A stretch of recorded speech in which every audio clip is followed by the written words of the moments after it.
l'ennemi s'effondrer, l'obscurité se dérober. Malgré tout, un mystère est insaisissable. Mon nom est écrit là dans le ciel. J'ai vu sa puissance en action. J'ai vu sa puissance en action. Sa force de résurrection. Sa force de résurrection. Pourtant ce mystère reste insaisissable. Mon nom est écrit là dans le ciel. Mon chant demeurera éternel. C'est là mon témoignage. C'est là mon témoignage. Je suis sauvé. Sa grâce a changé ma vie. Je chanterai Par Jésus mon Rédempteur. par Jésus mon J'ai Rédempteur. été justifié. Justifié. Voilà mon témoignage. Voilà On mon le reprend ensemble. témoignage. J'ai vu l'ennemi s'effondrer ensemble. J'ai vu l'ennemi s'effondrer, l'obscurité se dérober. Malgré tout, un mystère est insaisissable. Mon nom est écrit là dans le ciel. J'ai vu sa puissance en action ensemble. J'ai vu sa puissance en action. Sa force de résurrection. Pourtant ce mystère reste insaisissable. Mon nom est écrit là dans le ciel. Mon chant demeurera éternel. Mon chant demeurera éternel. C'est là mon témoignage. Je suis sauvé. Sa grâce a changé ma vie. Je chanterai par Jésus mon Rédempteur, justifié. Voilà mon témoignage. Voilà mon témoignage. On va chanter ensemble. Rassemblons-nous devant celui. Rassemblons-nous devant celui qui par son sang nous a franchis. Adorons le Père, le Fils, le Saint-Esprit. Mon Dieu fera ce qu'il a promis. Oui, en lui, tout est déjà accompli. C'est là mon témoignage. Je suis sauvé. Sa grâce a changé ma vie. Je chanterai Par Jésus. par Jésus mon Rédempteur, justifié. Voilà mon témoignage. Voilà mon témoignage. On va le chanter ensemble. Tant que je vis, tu agis.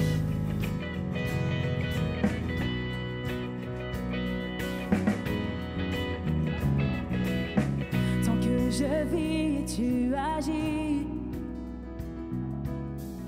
Le meilleur est à venir. Oh, je le crois. Tant que je vis, tu agis. Tant que je vis, tu agis. Le meilleur est à venir. Oui, je Ensemble. le crois. Tant que je vis, tu agis. Le meilleur est à venir. Oh, je le Est-ce qu'il y a quelqu'un qui nous croit tant que je vis? je vis, tu agis. Le meilleur est à venir. Oh, je le Ensemble, c'est là mon témoignage. C'est là mon témoignage. Je suis sauvé. Je voudrais vous entendre chanter ce matin. Sa grâce a changé ma vie. Je chanterai par Jésus mon Rédempteur, justifié. Alléluia. Voilà mon témoignage. Je suis sauvé. Voilà mon témoignage. Voilà mon témoignage.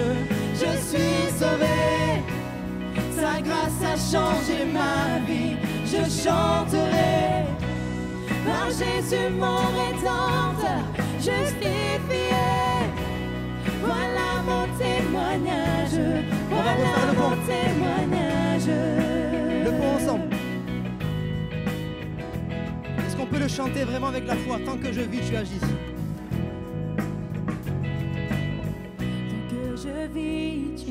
agis. Alléluia. Le meilleur est à venir, oh je le crois. Tant que je vis, tu agis. Le meilleur est à venir, oh je le crois.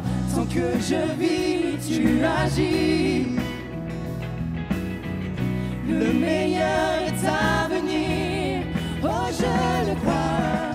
Tant que je vis, tu agis.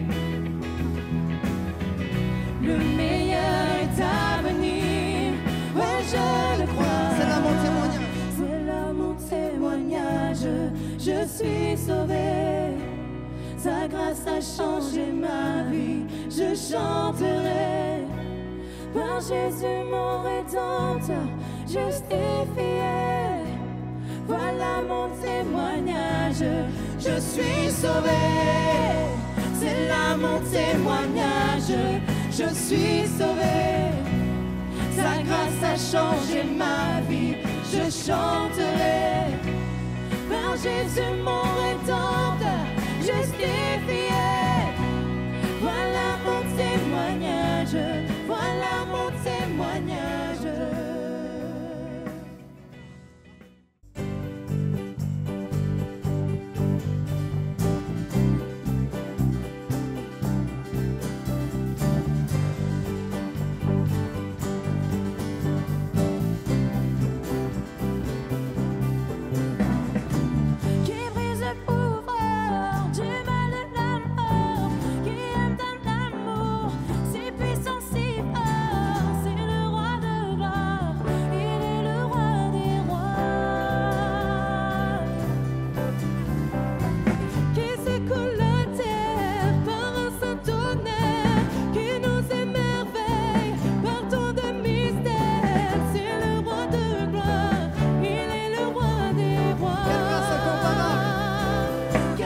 Incomparable, quel amour infini, que tu aies pris ma croix, que tu sois mort pour moi, tu as payé le prix, pour qu'enfin je sois libre. Oh, Jésus, je te chante pour ce que tu as fait. Qui ramène la paix dans la confusion.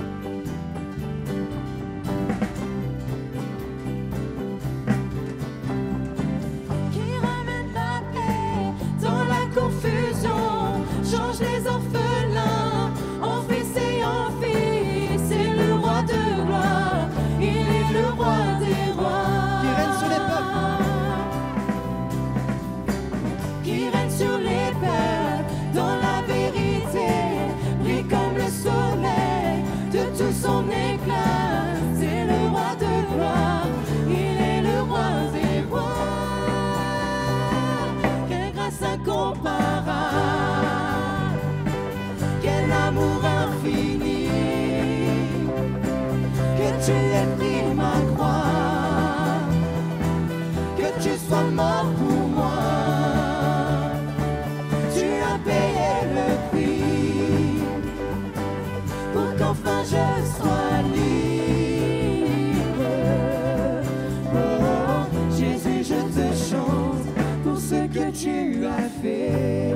On va chanter digne est l'agneau. Alléluia. Digne est l'agneau sacrifié, digne est le roi vainqueur sur la mort. Digne est l'agneau sacrifié, digne est le roi vainqueur sur la mort. Tous ensemble. Digne est l'agneau sacrifié, digne est le roi vainqueur sur la mort. Il est vainqueur sur la mort. Alléluia. Digne est l'agneau sacrifié. Digne, digne, digne, quelle grâce incomparable,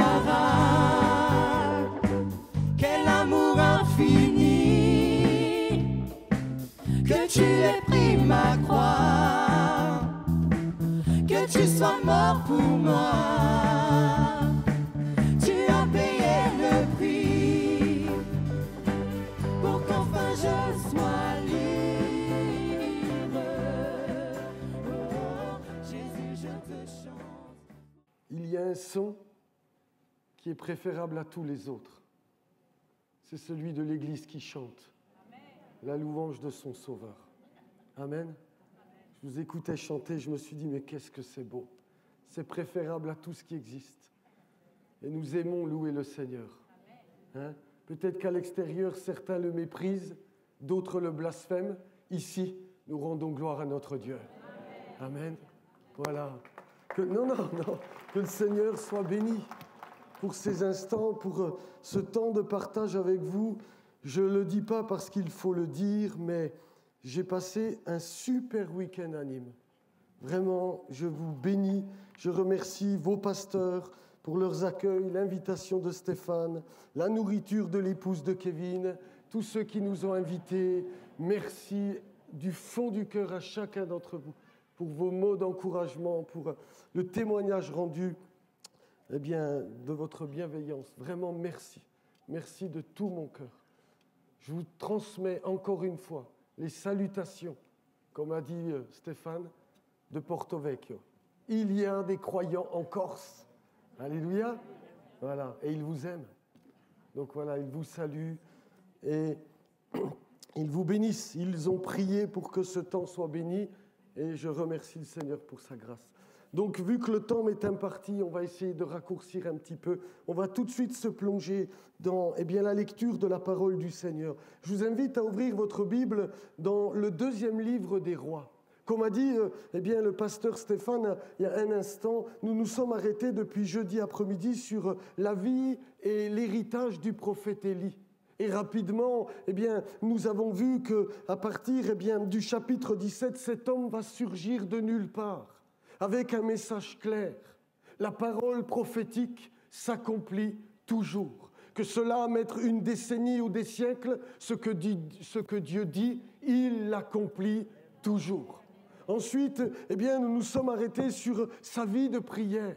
Pour être à la ressemblance de ce modèle, frères et sœurs, il nous faudra apprendre à exercer l'art de fléchir les genoux.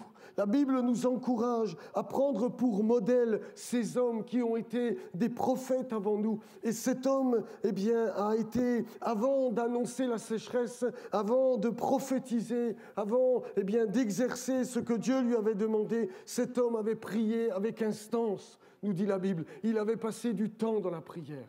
Et nous nous sommes arrêtés sur ce temps, sur le Carmel, où il va demander que le Seigneur se révèle pour confondre les Baals et les faussetés du siècle qui les concernaient. Et puis hier, nous avons gravi ensemble la montagne de l'Orève où, malgré le profond découragement qu'Élie a connu, il ne s'attendait pas, en accompagnant le roi Akab jusqu'à Jizréel, il s'attendait peut-être à une réforme, mais voilà qu'un messager lui fut envoyé en lui disant « Tu vas mourir ». Il a sombré dans un profond découragement et Dieu est venu à son aide. Il l'a conduit sur la montagne de l'Orève et puis il lui a montré que la patience du Seigneur serait le salut de l'humanité. Et Dieu a amené Akab, le pire de tous les rois d'Israël, à la repentance. Et Dieu a enseigné son serviteur. Et nous voici arrivés au moment du départ de cette histoire incroyable. Alors, il m'aurait fallu un message de plus, mais c'est pas grave. Il y a eu encore un petit incident entre les deux, où Élie va aller voir le fils d'Akab, qui adore, après qu'il soit tombé de la fenêtre et qu'il soit malade, le dieu Baal-Zébul. Et Élie va lui reprocher cela. Mais nous allons lire, à partir du chapitre 2 du 2e livre des Rois. On va pas faire comme les autres jours, je vais tout lire d'un coup et ensuite nous allons entrer dans le message. 2 Rois, chapitre 2, verset 1er. Lorsque l'Éternel fit monter Élie au ciel dans un tourbillon, Élie partait de Gilgal avec Élisée. Élie dit à Élisée, « Reste ici, je te prie, car l'Éternel m'envoie jusqu'à Béthel. » Élisée répondit, « L'Éternel est vivant et ton âme est vivante, je ne te quitterai point. » Et ils descendirent à Béthel. Les fils des prophètes qui étaient à Béthel sortirent vers Élisée et lui dirent, « Sais-tu que l'Éternel enlève aujourd'hui ton maître au-dessus de ta tête ?» Et il répondit, « Je le sais aussi, taisez-vous. » Élie lui dit, « Élisée, reste ici, je te prie, car l'Éternel m'envoie à Jéricho. » Il répondit, « L'Éternel est vivant et ton âme est vivant, je ne te quitterai point. » Et ils arrivèrent à Jéricho. Les fils des prophètes qui étaient à Jéricho s'approchèrent d'Élisée et lui dirent, « Sais-tu que l'Éternel enlève aujourd'hui ton maître au-dessus de ta tête ?» Et il répondit, « Je le sais aussi, taisez-vous. » Élie lui dit, « Reste ici, je te prie, car l'Éternel m'envoie au Jourdain. » Il répondit, « L'Éternel est vivant et ton âme est vivante, je ne te quitterai point. » Et ils poursuivirent tous deux leur chemin. 50 hommes d'entre les fils des prophètes arrivèrent et s'arrêtèrent à distance vis-à-vis. Et eux deux s'arrêtèrent au bord du Jourdain. Alors Élie prit son manteau, le roula et en frappa les eaux qui se partagèrent çà et là. Et ils passèrent tous deux à sec. Lorsqu'ils eurent passé, Élie dit à Élisée, « Demande ce que tu veux que je fasse pour toi, avant que je sois enlevé d'avec toi. » Élisée répondit, « Qu'il y ait sur moi, je te prie, une double portion de ton esprit. » Élie dit, « Tu demandes une chose difficile. Mais si tu me vois pendant que je serai enlevé d'avec toi, cela t'arrivera ainsi, sinon cela ne t'arrivera pas. » Comme ils continuaient à marcher en parlant, voici, un char de feu et des chevaux de feu les séparèrent l'un de l'autre. Et Élie monta au ciel dans un tourbillon. Élisée regardait et criait, « Mon père, char d'Israël et sa cavalerie !» Et il ne le vit plus. Saisissant alors ses vêtements, il les déchira en 2 morceaux. Et il releva le manteau qu'Élie avait laissé tomber. Puis il retourna et s'arrêta au bord du Jourdain. Il prit le manteau qu'Élie avait laissé tomber, il en frappa les eaux et dit, « Où est l'Éternel, le Dieu d'Élie ?» Lui aussi, il frappa les eaux qui se partagèrent çà et là, et Élisée passa. Les fils des prophètes qui étaient à Jéricho, vis-à-vis, l'ayant vu dire, l'esprit d'Élie repose sur Élisée. Et ils allèrent à sa rencontre et se prosternèrent contre terre devant lui. Amen et Amen. Nous voici arrivés au terme de cette incroyable histoire. Mais sa fin le sera davantage. C'est ce que nous venons de lire. Élie, hier encore, était pourchassé à mort, réclamant lui-même de mourir. Et voilà qu'il ne connaîtra pas la mort, qui sera enlevé, par le Seigneur lui-même. C'est un privilège, vous en conviendrez avec moi, qui, a été connu de très peu d'hommes. Il y en a un qui est décrit dans la Bible avec certitude, c'est Enoch. Un des fils, un des petits-petits-fils d'Adam. Il est dit dans Genèse au chapitre 5, verset 24, « Enoch marcha avec Dieu, puis il ne fut plus parce que Dieu le prit. » Il y a un autre homme où on ne sait pas exactement ce qui s'est passé, c'est le prophète, le grand libérateur Moïse, qui lui a été enterré par le Seigneur. Et l'Éternel l'enterra dans la vallée au pays de Moab, dit le Deutéronome, le livre du Deutéronome, vis-à-vis de Beth-Péor. Personne n'a connu son sépulcre jusqu'à ce jour. C'est un privilège que si peu d'hommes ont connu. Il est parti sans passer par le séjour des morts, dans la présence même du Seigneur. Mais voilà que le texte va donner des détails géographiques sur lesquels il faut nous arrêter parce que la Bible ne parle pas pour rien dire. Le texte que nous avons lu dit, Élie partait de Gilgal avec Élisée et ils vont descendre à Béthel. Le Gilgal dont il est question dans notre texte, ce n'est pas celui qui est vers Jéricho, tout près du Jourdain, c'est celui qui est plutôt vers Sichem, vers les chênes de Morée, nous dit le texte. On trouve ça dans Deutéronome et dans la Genèse. Et de Béthel, ils vont partir à Jéricho, et de Jéricho au Jourdain. C'est très intéressant parce que le parcours final d'Élie semble, géographiquement parlant, un parcours qui descend. De Gilgal à Béthel, Béthel est environ 800 mètres au-dessus du niveau de la mer. Tandis que Jéricho sera moins 300 mètres. C'est un des points les plus bas, c'est peut-être la ville la plus basse de toute la terre. Et de moins 300 qui est à Jéricho, il va descendre au Jourdain qui se situe à moins 400 du niveau de la mer. Et il va traverser le Jourdain. C'est un chemin qui est descendant. C'est très intéressant, très interpellant. Élie est certain et l'affirme. Il va dire, c'est Dieu qui m'y envoie. On ne sait pas pourquoi, le texte ne nous le dit pas. Est-ce qu'il va visiter, toutes les écoles des fils des prophètes qui se trouvaient là, mais quand il dit « Dieu m'envoie à Jéricho », il n'y a pas d'école de prophètes au Jourdain, pardonnez-moi. Il semble qu'il y ait quelque chose d'autre à saisir. Ces villes, sont toutes associées à la conquête du pays sous Josué. Pour ceux qui connaissent la Bible, Josué était le fils spirituel de Moïse. Il a été mandaté par Dieu pour faire entrer Israël dans le pays de Canaan. Toutes ces villes sont liées à la conquête, mais malheureusement, toutes ces villes ont sombré dans l'idolâtrie. Bethel, est devenu le centre d'une grande idolâtrie. Les veaux d'or ont été mis par Jéroboam.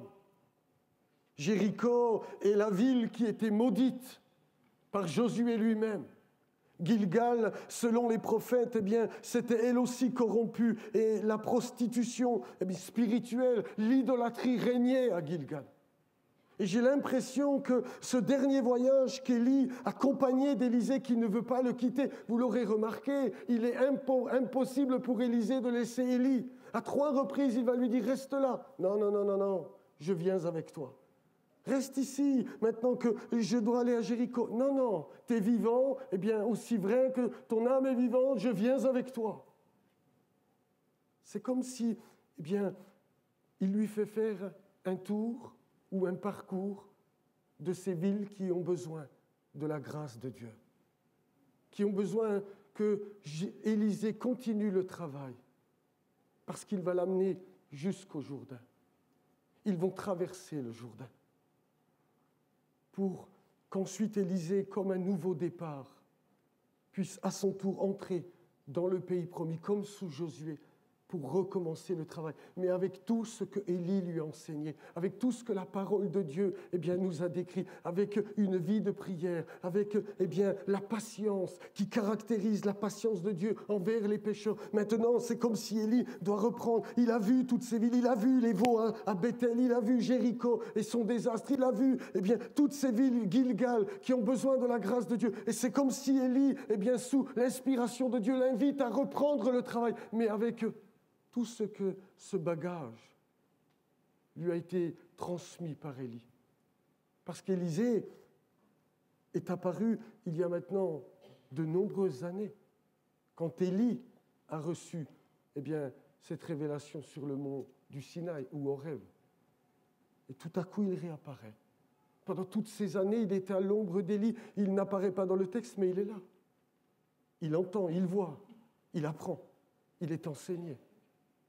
Et voilà qu'il me semble que Dieu l'invite à reprendre comme tout à nouveau en traversant le Jourdain pour aller apporter la bonne nouvelle du Dieu qui est patient et lent à la colère.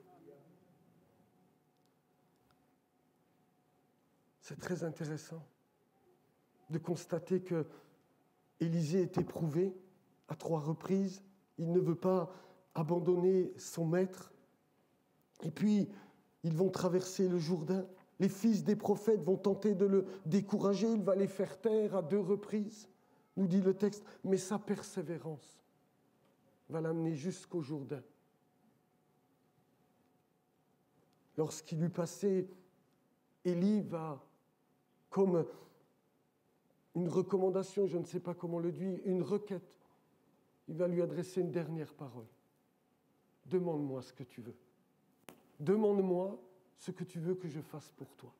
Et quelque part, je me dis, c'est comme une dernière épreuve pour Élisée. Que va-t-il répondre ? Que va-t-il demander ? Est-ce que, il va manifester un cœur qui est attiré par les choses de la terre, ou est-il attiré uniquement par les choses spirituelles ? Est-ce qu'il a suivi Élie jusqu'à ce jour pour rien ? Ou est-ce qu'il va, demander à être fort, être puissant, une longue vie, que sais-je, richesse ou célébrité ? Qu'est-ce qu'Élisée va demander ? Et Élisée va avoir cette réponse étonnante. Une double portion de ton esprit, Élie. Et aussi vrai qu'Élie avait dit « Demande ce que tu veux que je fasse pour toi », Élie est obligé de répondre face à cette demande. Tu demandes quelque chose de difficile. De quoi est-il question dans notre texte? Pourquoi Élisée demande-t-il une double portion de l'esprit? Est-ce que Élisée veut rivaliser avec Élie? Veut-il être plus grand que son maître? Veut-il accomplir encore plus de grandes choses que le grand Élie? Je ne crois pas un seul instant. Parce que le mot qui est employé en hébreu est exactement le même mot qui est employé dans le livre du Deutéronome au chapitre 21, versets 15 à 17, où il est question de l'héritage du fils premier-né. Moïse dira, si un homme a eu 2 femmes et aime l'une et n'aime pas l'autre, et si le fils premier-né est issu de la femme qu'il a moins aimée, il ne pourra point, quand il partagera son bien entre ses fils, reconnaître comme premier-né le fils de celle qu'il aime, au détriment de l'autre. Et il va lui dire, il reconnaîtra pour premier-né le fils de celle qu'il n'aime pas et lui donnera sur son bien une portion double, car ce fils est les prémices de sa vigueur, le droit d'aînesse lui appartient. En vérité, ce qu'Élisée est en train de demander à Élie, ce n'est pas d'être plus grand, plus fort, plus célèbre que lui. Il veut l'héritage. Il veut être le fils premier-né. Il y avait beaucoup de prophètes. Nous l'avons lu, il y avait des groupes et des écoles de fils de prophètes partout, à Bethel, à Jéricho. Ils sont venus même jusqu'au vis-à-vis du Jourdain. Ils étaient là, une 50aine s'étaient déployés. Mais Élisée, ce qu'il voulait, c'est être l'héritier d'Élie. Il voulait être son fils spirituel. Il voulait la double part pour pouvoir continuer le travail. Et c'est ainsi que Élie va lui dire, tu demandes quelque chose de difficile. Mais si tu me vois, pendant que je serai enlevé d'avec toi, cela t'arrivera ainsi. Sinon, cela ne t'arrivera point. Je trouve cette réponse étonnante. Je ne sais pas si vous avez déjà réfléchi, frères et sœurs, sur la condition que Élie va imposer à Élisée. Quelle drôle de condition. Pourquoi une telle réponse? Pour être mon héritier, il faut que tu me vois partir. Parce que si tu ne me vois pas, tu ne pourras pas. Vous ne trouvez pas ça étonnant? J'aurais envie de répondre, moi, mais tu sais, il n'y a que Dieu qui peut t'accorder ça. Moi, je ne peux pas ça pour toi. Moi c'est trop difficile pour moi. Mais pourquoi une telle réponse? Et le texte continue en disant, voilà qu'ils étaient en train de continuer à marcher et de parler. Un char de feu et des chevaux de feu, un tourbillon va prendre Élie et l'entraîner dans la gloire éternelle. Et bien évidemment, Élisée l'a vu. Mon père, char d'Israël et sa cavalerie. Pour être un digne successeur d'Élie, non seulement il faut accepter ce chemin descendant, ce chemin qui passe de Gilgal, Bethel, Jéricho et le Jourdain. C'est un chemin coûteux. Cet homme a été un homme de Dieu qui a tout sacrifié pour tenter de ramener le peuple à l'adoration du Dieu véritable. Il a passé du temps dans la prière. Il fut incompris. Élie était seul, nourri par des corbeaux, matin et soir. Ensuite, il a dû aller en terre étrangère pour, avec un seul but. On l'a partagé, vendredi, c'était ramener le cœur du peuple à Dieu. Et ce chemin descendant, c'est l'image du chemin que tout disciple, doit emprunter pour être un digne successeur de ces prophètes, de nos pères, de ceux qui nous ont montré l'exemple. Le chemin est étroit, mais c'est le chemin qui mène à la gloire éternelle. Ce chemin est descendant, mais c'est le seul bon chemin qui va conduire jusqu'à la gloire céleste qui nous attend. Et pour ceux qui se baptisent ce matin, et c'est important que vous l'intégriez tout de suite, le chemin que vous avez décidé de prendre aujourd'hui, c'est celui qui descend, mais qui vous fera monter jusque dans la gloire.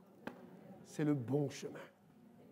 Mais plus que cela, non seulement il a fallu qu'il le suive avec persévérance, ça a dû lui coûter, il a dû faire taire ceux qui ont tenté de les décourager, parce que certains tenteront de vous décourager. Certains vous diront non, tu peux marcher dans le chemin large, ne t'inquiète pas, du moment que tu crois. Non, que personne ne vous trompe. Il faut pratiquer les œuvres de Dieu selon les moyens et les méthodes de Dieu. Il n'y en a pas d'autres pour être sauvé. C'est Jésus-Christ seul qui sauve et c'est son chemin qui conduit à la gloire. Alors on tentera de vous décourager, mais il a tenu bon. Mais ensuite, il lui faudra un élément de plus. Il faut être capable d'avoir les yeux du cœur éclairés pour voir les réalités spirituelles. Élisée n'aurait jamais pu prendre la relève s'il n'avait pas vu la gloire qui est à venir. S'il n'avait pas vu que, en fait, Dieu réserve pour ses fils et ses filles une gloire sans pareille, des chevaux et des chars de feu, un tourbillon l'a amené dans la gloire. C'est ce qui est réservé aux fidèles serviteurs du Seigneur. Et pour, être un digne successeur de ces hommes-là, il nous faut avoir les yeux du cœur ouverts. Il faut savoir que, quoi qu'il arrive, quoi qu'il coûte, nous finirons dans la gloire éternelle de notre Dieu. Il faut avoir les yeux du cœur ouverts. Il faut avoir les yeux spirituels ouverts. Et tous les grands hommes de la Bible l'ont eu. Abraham a été capable de quitter Ur en Chaldée. Le texte de l'Épître aux Hébreux nous dit parce qu'il avait les yeux fixés sur la cité céleste qui est une architecture divine. Ensuite, il a fallu que son petit-fils Jacob, et la vision de l'échelle. Dieu était au-dessus de l'échelle. Des anges, montaient, descendaient. Et Jacob, pour être le père d'Israël, avait besoin de cette vision-là. Il avait besoin de voir les réalités spirituelles. Josué, avant de faire entrer le peuple dans la ville de Jéricho, n'a-t-il pas vu le chef de l'armée de l'Éternel? Il a dû voir. Il a fallu que ces hommes aient une vision des choses spirituelles. Et c'est de ça dont nous avons besoin, frères et sœurs. Pour être semblables à ces hommes, pour être des hommes de prière, pour être des hommes de patience, et face au jugement à venir, et face à tout ce que notre monde veut nous faire vivre, nous imposer, face à toutes nos tentations, face à tous nos luttes, tous nos combats, il y a une chose qui nous fera tenir debout, c'est quand nous voyons celui qui est assis à la droite de Dieu et qui règne en majesté. C'est ce qui me donne de la force pour continuer. C'est ce qui vous donnera de la force. Élisée, il faut que tu me vois monter. Il faut que tu aies une vision de la gloire à venir. Sinon, tu n'y arriveras jamais. Sinon, tu n'y arriveras jamais. Plus que jamais, frères et sœurs, nous avons besoin d'avoir des yeux ouverts sur les réalités spirituelles, sur la gloire à venir et pouvoir proclamer avec l'apôtre Paul les souffrances du temps présent ne sauraient être comparées à la gloire à venir qui sera révélée pour nous.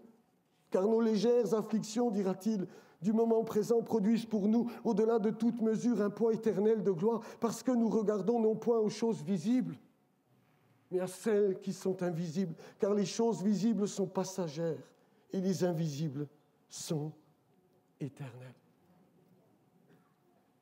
Étienne a été capable de pardonner alors qu'on était en train de le lapider comme son maître, parce qu'il avait les yeux sur le Fils de l'homme debout à la droite de Dieu, parce qu'il a vu son Sauveur debout. Notre problème numéro 1, frères et sœurs, c'est cette surabondance qui nous cache les vérités spirituelles, qui tente ce matérialisme, qui tente de nous aveugler, de nous tromper, comme si ce qui était le plus important, c'était de vivre maintenant, dans ce temps présent, en oubliant totalement qu'un jour, nous entrerons dans une éternité. Que personne ne vous trompe. Que personne ne vous trompe.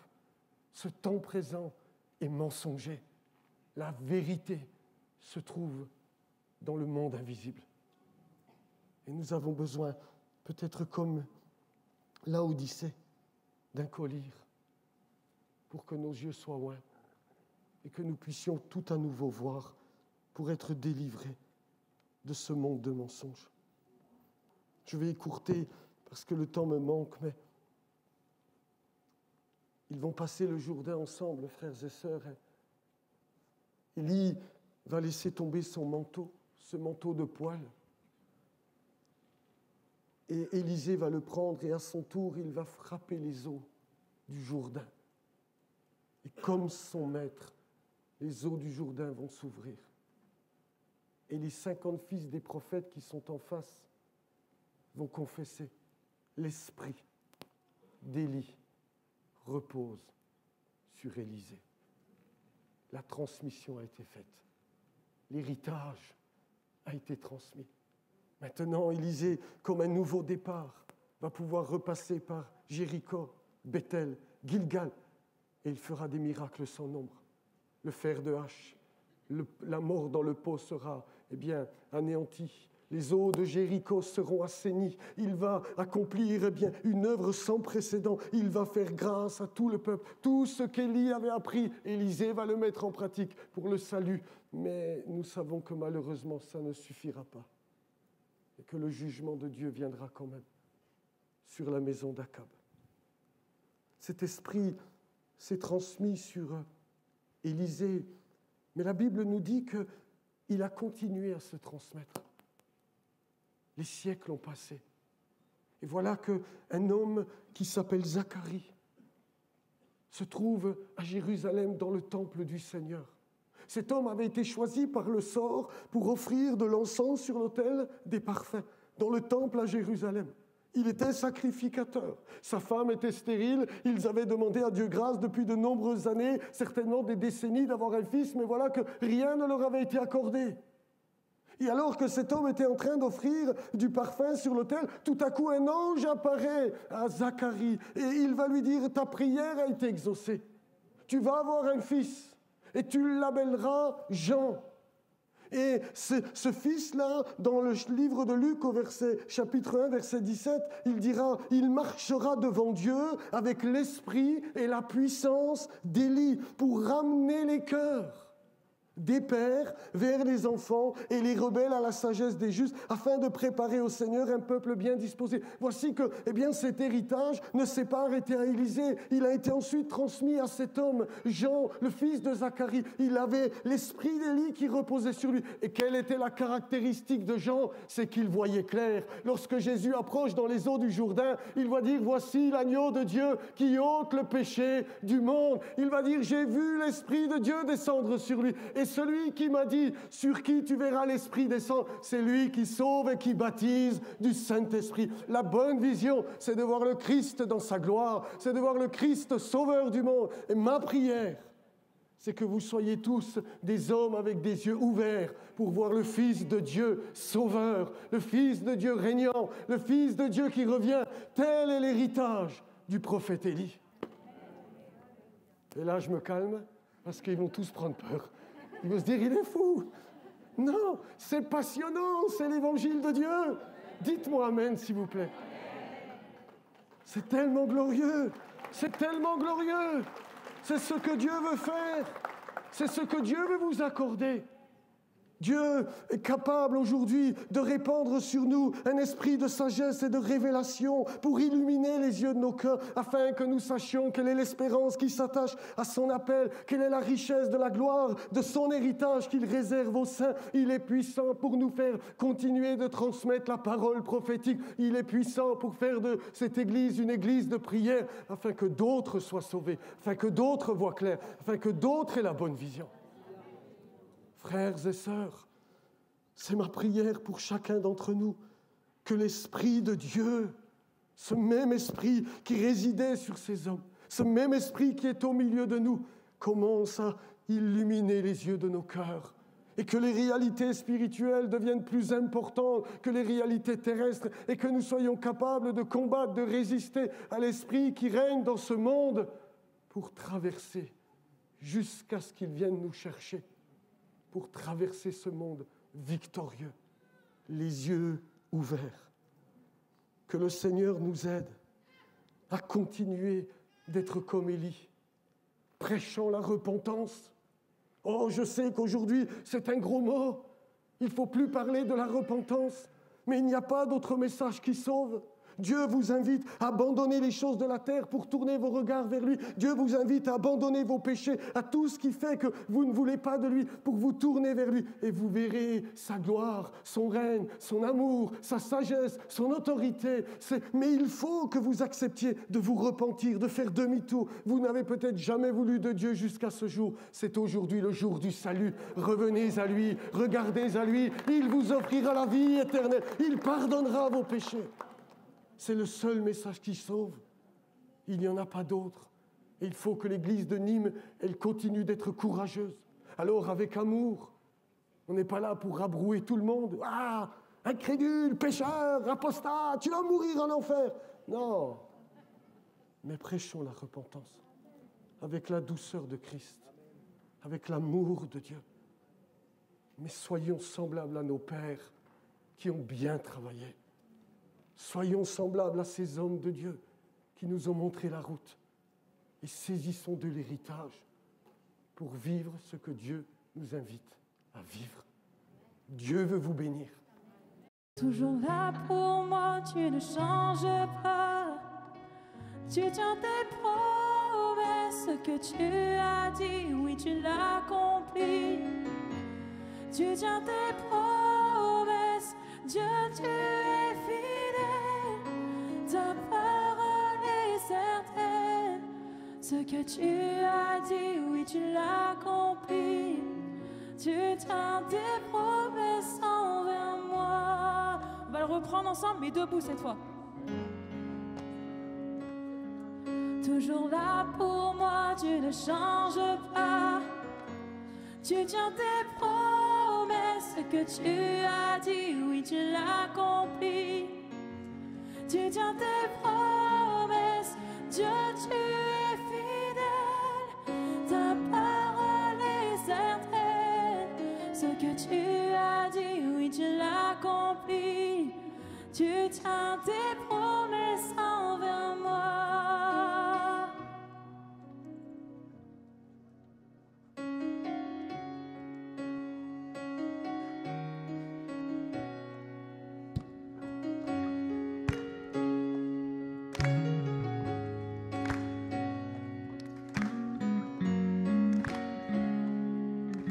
Chercher à mériter ton grand amour par mes efforts. J'ai souvent cru l'avoir perdu par mes erreurs et par mes torts. Mais tu n'es pas un homme pour oublier. Ton alliance demeure à jamais, car en toi je suis aimé et nul ne peut me condamner. Ensemble toujours. Là pour moi, tu ne changes pas. Tu tiens tes promesses que tu as dit, oui, tu l'as accompli. Tu tiens tes promesses, Dieu, tu es fidèle. Ta parole est certaine. Ce que tu as dit, oui, tu l'as accompli. Tu tiens tes promesses envers moi.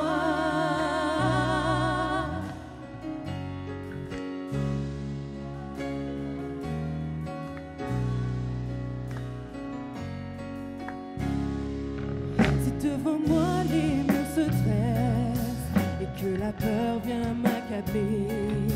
Devant la mer dans la détresse, la route vient se fermer.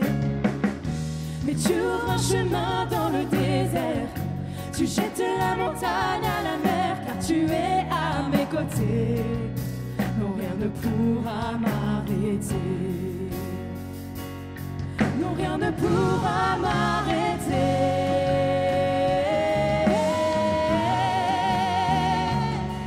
Toujours là pour moi, tu ne changes pas. Hey! Tu tiens tes promesses que tu as dit, oui, tu l'as accompli. Tu tiens tes promesses, Dieu, tu es fidèle. Ta parole est certaine. Ce que tu as dit, oui, tu l'as accompli. Tu tiens tes promesses envers moi. Tu tiens tes promesses envers moi.